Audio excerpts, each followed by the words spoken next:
Maayong adlaw mga ka-code eskwela. Ania kita karon sa atong lesson nga magisgot og interfaces.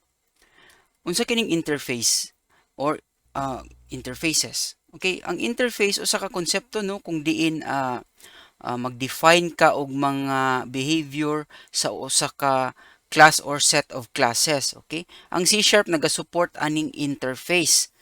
Okay? So mo na siyang interface. So unsay pasabot atong mga behavior no nga naa sa usa ka interface.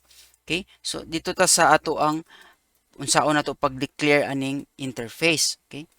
Diri sa atong example no nga akong gi-prepare na ata diri interface nga example. So simple lang ang sulod ang ning interface. So basically mag-start ka ning keyword nga interface tapos ang pangalan sa imong interface tapos ang body niya nga sulod sa imuhang curly braces unya kadtong mga definition sa imuhang behavior. Okay? So ang convention manggod sa C# is ang interface name nimo is mag-start aning I. Okay, para mas madali siya mas masabtan dayon nga kaning gigamit nimo nga element sa imong code is usa ka interface. Okay? So ang sulod aning body sa atong interface is kaning mga method declarations no nga makita nato diri. So natay duha diri ka method declaration, natay walk ug run. So simple lang ni siya no. Wala ni siya i-return, meaning void siya ang iyang return value tapos wala po siya mga parameters. But basically, pwede ka magbutang diri og masin-unsang nga definition sa imong method. Either mag-return kag mga values or magbutang kag daghang mga parameters ana sa sulod niya. So, mao lang na siya ang pwede nimo mabutang diri sa sulod sa imong interface. Okay? So, wala na kay laing pwede nga ma-define nga mga members sa usa ka interface. Okay? So, nganong nagisgutaan ning interface tungod kay later on sa ato ang mga future nga mga lessons magisgot na ta atong object-oriented programming nga mga concepts, okay, nga gamit ang C#.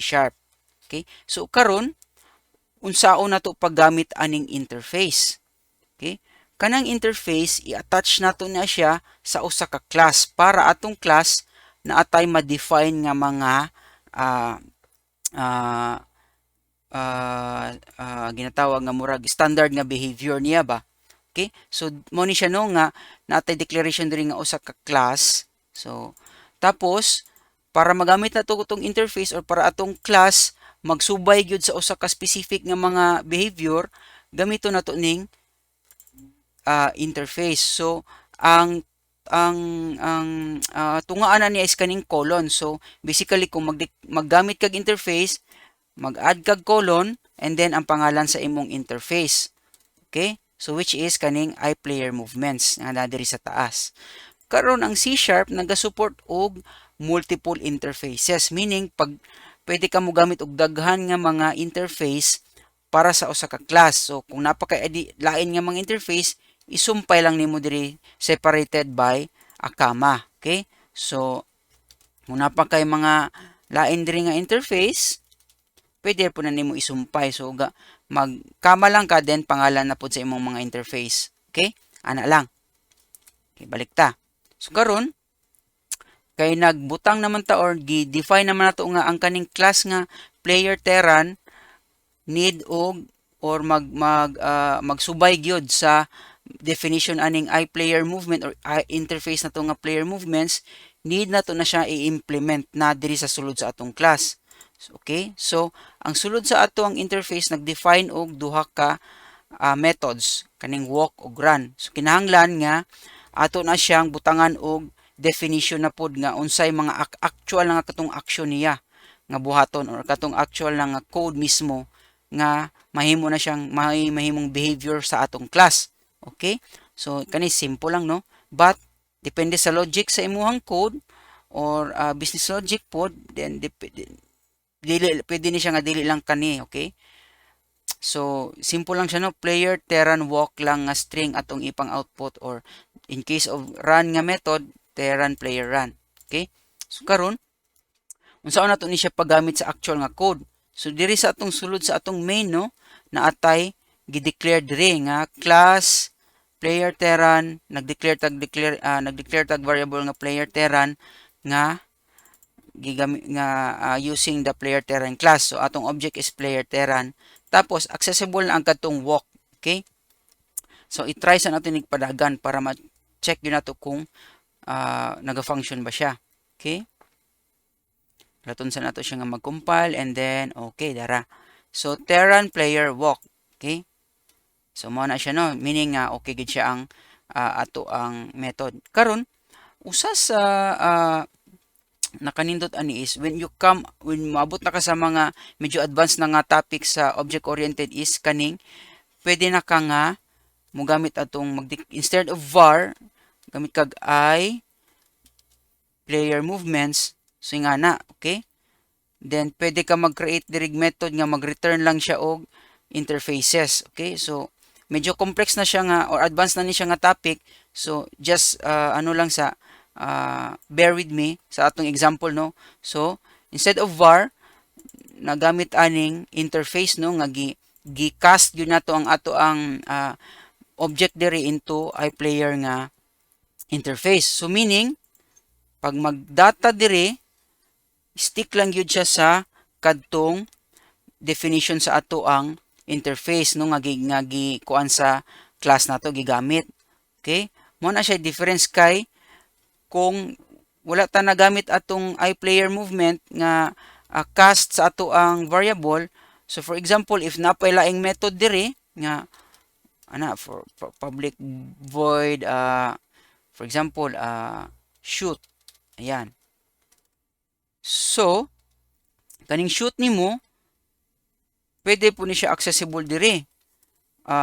Kung var lang ni siya, okay? Okay?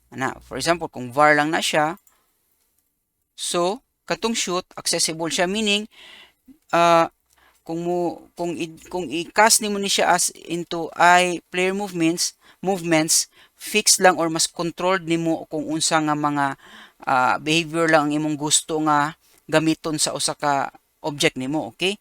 So man na siya difference as compared to sa katong var lang meaning class lang siya pero kung i-cast nimo siya as an interface ang imong variable tungod kay naga-implement man ni siya atong iPlayer movements nga interface fixed lang yun sa katong mga definition sa interface nimo meaning pwede na maka-focus ka sa katong mga gusto lang yun nimo nga mga behavior nga gusto nimo makuha or magamit sa imuhang objects, okay?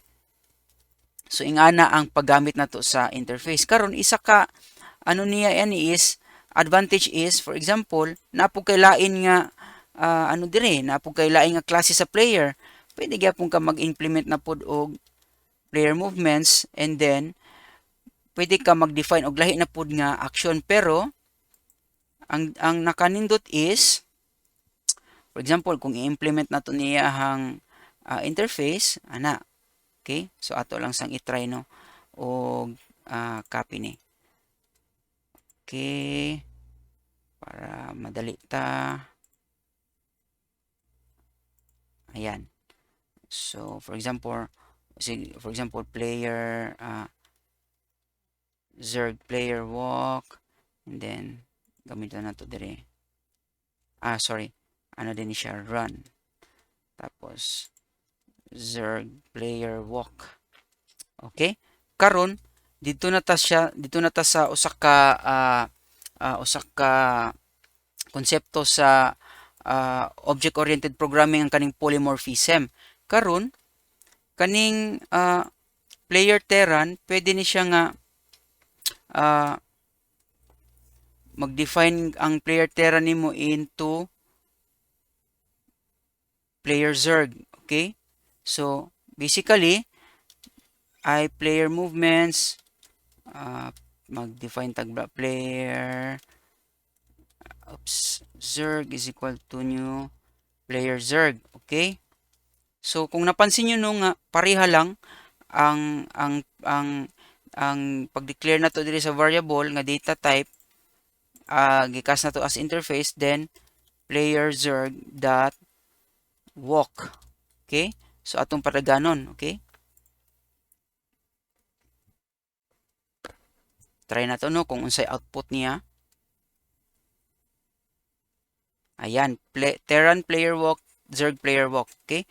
So basically, nag-stick lang yun ta sa kaning behavior niya nga walk lang as defined sa ato ang interface. Okay? So, ay lang sa mo kalibog kung ingani atong example, mas mag-dig deeper ta ni later on, pag maabot na ta dito sa mga object-oriented concepts, no? Sa atong mga future nga mga lessons. Okay? So, mo na siya ang gamit sa interface sa C#. Sa kanunay, uban nilang kuninyo ug magpadayon kita sa pagtuon dinhi lang sa Code Eskwela.